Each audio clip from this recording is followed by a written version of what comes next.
Ujung deklarasi koalisi, Nasdem dicurigai justru mau balik lawan Anies. Mereka pura-pura mendukung Anies selama ini. Betulkah demikian? Kalau itu yang terjadi, maka siallah nasibnya Anies Baswedan sehingga tidak dapat menyalonkan diri menjadi presiden atau capres. Nah, ini yang perlu diwanti-wanti sebenarnya oleh Anies Baswedan sebelumnya. Tetapi dengan percaya diri, dia menerima tawaran ya dari Nasdem. Tetapi rupanya sampai saat ini belum ada keterangan, belum ada kejelasan, makin membingungkan. Apalagi Surya Paloh juga sepertinya kebingungan bagaimana koalisi yang sudah selama ini berencana untuk bergabung dengan Nasdem, tetapi ternyata tidak ada kabar ya tentang bagaimana nasib Anies ini. Baik teman-teman, pengamat politik Refli Harun menyoroti bagaimana Partai Nasdem tidak kunjung mengamankan tiket pencapresan untuk Anies Baswedan di Pilpres 2024. Saya secara pribadi barangkali ada sesuatu hal yang dikerjakan oleh Surya Paloh. Mungkin juga Surya Paloh ini sedang memainkan sebuah politik yang sangat sulit untuk ditebak, ya, karena bapak politik identitas yang selama ini kita tahu itu adalah Anies Baswedan seperti yang diberitakan di berbagai media, termasuk kalau teman-teman searching di internet bapak politik identitas maka muncullah Anies Baswedan. Karena ini adalah kalau kita katakan musuh nasionalis, bisa jadi ini adalah strategi politik dari Nasdem. Di awal-awal mengusut Anies Baswedan, mengamankan supaya tidak ada kandidat lain, supaya tidak ada yang ganggu, dan pada akhirnya nanti di ujung pencalonan capres dilepas begitu saja dan akhirnya Anies Baswedan tidak punya kesempatan alias gagal. Ya, itu hanya sebuah konspirasi saja.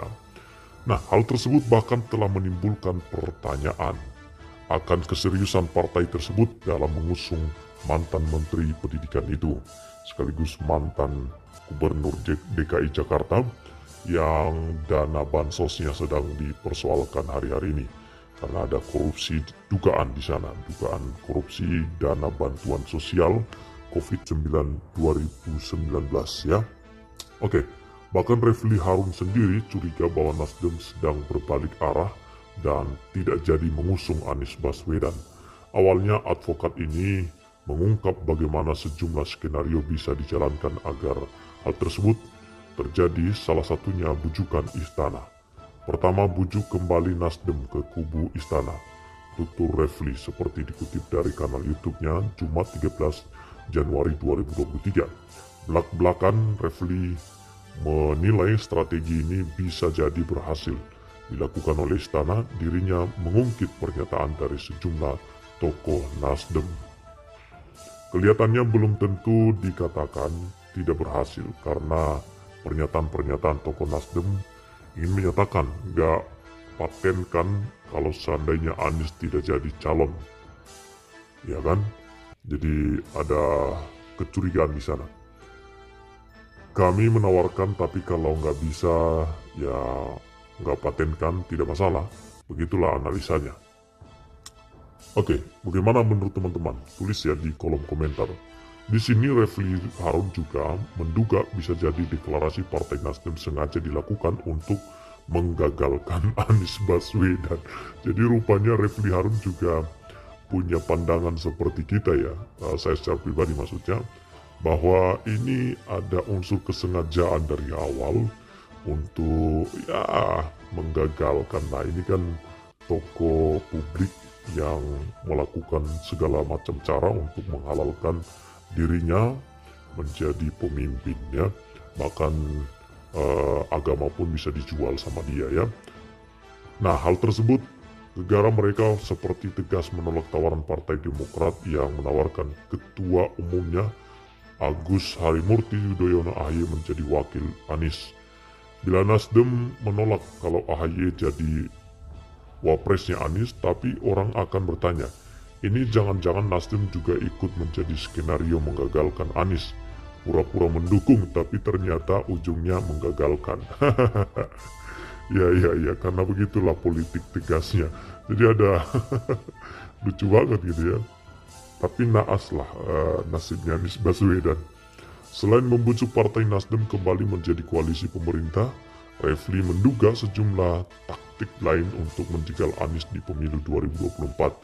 Pada intinya, menurut Refli, istana akan menggagalkan terbentuknya koalisi perubahan sehingga Anies batal menembus presidensial threshold atau sebesar 20%.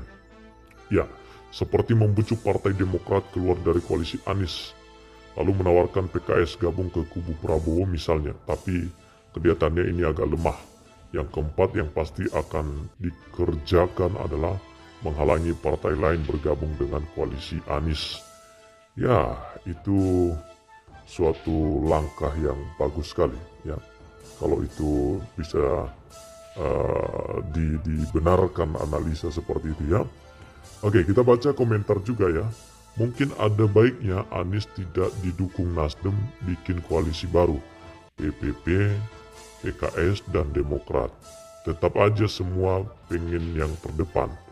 Setuju dan bisa usung Yusril dan Ganjar pasti mantap. Pasti itu, tapi kira-kira kompromi kagak. Lalu, katanya begitu ya. Refli sudah kejang-kejang otaknya, analisa makin ngawur dan nebak-nebak. Ruhnya sudah takut, akut.